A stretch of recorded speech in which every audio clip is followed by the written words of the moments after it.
Tuhan beserta kita sekarang dan selama-lamanya. Inilah Injil Yesus Kristus menurut Lukas. Dimuliakanlah Tuhan. Perumpamaan tentang domba yang hilang. Para pemungut cukai dan orang-orang berdosa biasanya datang kepada Yesus untuk mendengarkan Dia. Maka bersungut-sungutlah orang-orang Farisi dan ahli-ahli Taurat, katanya, "Ia menerima orang-orang berdosa dan makan bersama-sama dengan mereka." Lalu ia mengatakan perumpamaan ini kepada mereka. Yesus berkata lagi, "Ada seorang mempunyai 2 anak laki-laki. Kata yang bungsu kepada bapaknya, 'Bapa, berikanlah kepadaku bagian harta milik kita yang menjadi hakku.' Lalu ayahnya membagi-bagikan harta kekayaan itu di antara mereka. Beberapa hari kemudian, anak bungsu itu menjual seluruh bagiannya itu, lalu pergi ke negeri yang jauh. Di sana ia memboroskan harta miliknya itu dengan hidup berfoya-foya. Setelah dihabiskannya semuanya, timbullah bencana kelaparan di dalam negeri itu, dan ia pun mulai melarat. Lalu ia pergi dan bekerja pada seorang majikan di negeri itu. Orang itu menyuruhnya ke ladang untuk menjaga babinya. Lalu ia ingin mengisi perutnya dengan ampas yang menjadi makanan babi itu, tetapi tidak seorang pun yang memberikannya kepadanya. Lalu ia menyadari keadaannya, katanya, 'Betapa banyaknya orang upahan Bapakku yang berlimpah-limpah makanannya, tetapi aku di sini mati kelaparan. Aku akan bangkit dan pergi kepada Bapakku dan berkata kepadanya, Bapa, aku telah berdosa terhadap surga dan terhadap Bapa. Aku tidak layak lagi disebutkan anak Bapa. Jadikanlah aku sebagai salah seorang upahan Bapa.'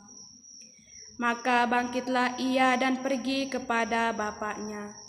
Ketika ia masih jauh, ayahnya telah melihatnya, lalu tergeraklah hatinya oleh belas kasihan. Ayahnya itu berlari mendapatkan dia, lalu merangkul dan mencium dia. Kata anak itu kepadanya, 'Bapa, aku telah berdosa terhadap surga dan terhadap Bapa. Aku tidak layak lagi disebutkan anak Bapa.' Tetapi ayah itu berkata kepada hamba-hambanya, 'Lekaslah bawa kemari jubah yang terbaik, pakaikanlah itu kepadanya, dan kenakanlah cincin pada jarinya, dan sepatu pada kakinya. Dan ambillah anak lembu tambun itu, sembelilah dia, dan marilah kita makan dan bersuka cita. Sebab anakku ini telah mati dan menjadi hidup kembali. Ia telah hilang dan didapatkan kembali.' Maka mulailah mereka bersukaria. Tetapi anaknya yang sulung berada di ladang, dan ketika ia pulang dan dekat ke rumah, ia mendengar bunyi seruling dan nyanyian tari-tarian.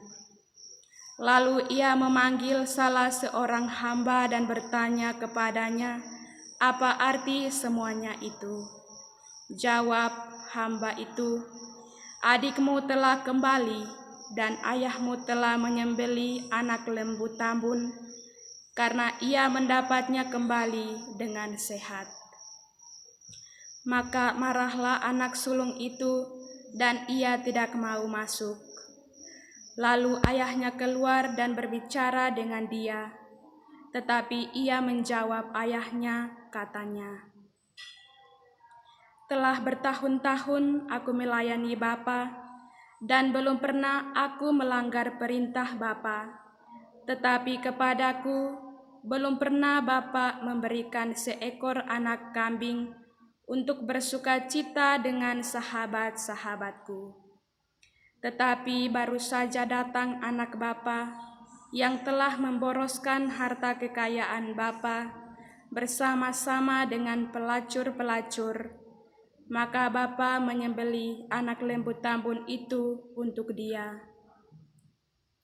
Kata ayahnya kepadanya, "Anakku, engkau selalu bersama-sama dengan aku, dan segala kepunyaanku adalah kepunyaanmu.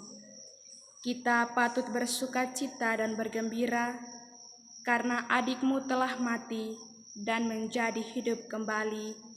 Ia telah hilang dan didapat kembali." Demikianlah sabda Tuhan, terpujilah Kristus. Saudara-saudari yang terkasih, pada kesempatan ini saya akan membawakan sebuah renungan dengan judul Bapa yang Baik Hati. Orang yang baik hati adalah orang yang memberi perhatian terhadap orang lain, yang siap membantu tanpa menuntut balasan atau menuntut imbalan. Saudara-saudari yang terkasih, bacaan Injil hari ini melalui Injil Lukas, Yesus mengajarkan kepada kita dengan menggunakan suatu perumpamaan. Dalam perumpamaan itu dikisahkan seorang bapa yang mempunyai 2 orang anak laki-laki, anak sulung dan anak bungsu. Kedua anak ini memiliki karakter dan sifat yang berbeda-beda. Anak sulung memiliki sifat bekerja keras, sedangkan anak bungsu memiliki sifat suka boros dan hidup berfoya-foya. Suatu hari si bungsu pergi kepada ayahnya dan meminta harta warisan. Setelah ia dibagikan, ia pergi menjual semua harta yang dibagikan ayahnya itu. Suatu ketika di daerah yang ditempati si bungsu, timbullah bencana kelaparan dan akhirnya ia hidup melarat. Setiap hari ia berada di ladang untuk memungut makanan babi untuk dimakan. Dengan hidup yang begitu menderita, akhirnya ia memutuskan untuk kembali ke rumah bapaknya. Ia meminta maaf kepada ayahnya. "Bapa, saya telah berdosa terhadap surga dan terhadap Bapa." Sang ayah melihat anaknya dengan sangat iba. Ia lalu menerima kembali anak bungsu itu dan merangkulnya kembali. Saudara-saudari yang terkasih dalam Kristus, di dalam realita kehidupan kita, banyak orang ingin hidup mewah. Maka mereka berfoya-foya dengan hal-hal yang tidak berguna karena terdorong oleh keinginan untuk memiliki sesuatu yang sangat tinggi. Saudara-saudari yang dikasihi Tuhan, seberdosa apapun kita, sehancur-hancurnya hidup kita, Bapa di surga akan mengampuni kita kembali, asalkan kita menyesali perbuatan yang telah kita lakukan, sehingga hidup kita berkenan kepadanya. Mari saudara-saudari, kita belajar dari si bungsu yang menyesali perbuatannya dan mau untuk bertobat. Semoga. Amin.